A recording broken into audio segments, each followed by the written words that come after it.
Maswerteng gabi po mga ka-STL. Narito na po ang resulta ng STL Pangasinan para sa araw na to, third draw. January 1, 2026, araw ng Huwebes. Naway ang mga natayahan niyo pong mga numero kanina ay manalo nawa ngayong gabing ito, 8:45 PM. Kaya't kunin niyo na po ang inyong mga ticket. Narito na po ang resulta.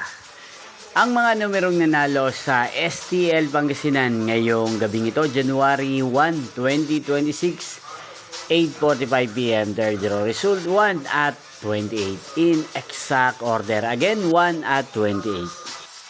At ngayong gabing ito sa STL Pangasinan, atin pong i-shoutout at batiin ng Happy New Year si Kuya Derek ng Pangasinan. Shoutout po sa inyo Kuya Derek at Happy New Year. Sana po ay nasa maayos kayong kalagayan. At sa lahat po ng mga taga Pangasinan dyan na lagi pong nanonood sa channel na to, Happy New Year po sa inyong lahat. Inyo pong napanood ang resulta ng STL Pangasinan sa channel na to, Roderick Hernandez TV. Maraming salamat po sa patuloy nyo pong panonood at pagsuporta sa aking channel. Magkita-kita pong muli tayo bukas ng alas 12 ng tanghali. Thank you for watching!